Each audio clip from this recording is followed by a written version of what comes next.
Hello everyone, তোমরা সকলে কেমন আছো? আশা করি তোমরা সবাই ভালো আছো, কিন্তু আমি ভালো নেই। কারণ হচ্ছে আমার পায়ে লেগেছে এত ব্যথা যে কি বলবো। পায়ে চুন হলুদ দিচ্ছি, ভলিনি দিয়েছি, ওষুধ খাচ্ছি, কিছুতেই সারছে না। তাই আজকে আমার সারাদিন শুয়ে বসেই কাটছে। আর আজকে ছিল নীল পুজো, ভেবেছিলাম যে আমাদের মন্দিরে যাবো পুজো দিতে, তার হলো না। বাড়িতে স্নান করে নতুন জামা পরে পুজো দিতে বসে বললাম। আমার জামাটা কেমন লাগছে তোমরা একটু কমেন্টে জানিও। আর বলে বাঙালি 12 মাসে 13 পর্ব, একদমই তাই। পুজো পার্বণ লেগেই আছে প্রত্যেক মাসে। তারপরে পুজো দিয়ে একটু ঘুমিয়ে নিয়েছিলাম। ঘুম থেকে উঠে দেখি যে ভাই লুচি ভাজছে।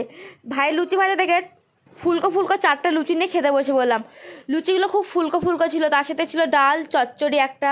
ওই দিয়ে খেয়ে নিলাম। তারপরে আমরা তো তাও ভাত খেয়েছিলাম সকালে, কিন্তু আমার মা সারাদিন উপোস করে সেই সন্ধ্যাবেলায় খেয়েছিল লুচি। তারপরে আমি একটু ঘুমিয়ে পড়েছিলাম। মা ডাকলো, বলছে যে ওষুধ খা আর ভলিন্টিয়ার লাগা। এই যে আমি এগুলো লাগিয়ে নিচ্ছি পায়ে। ভিডিওটা আজকে এই পর্যন্তই ছিল।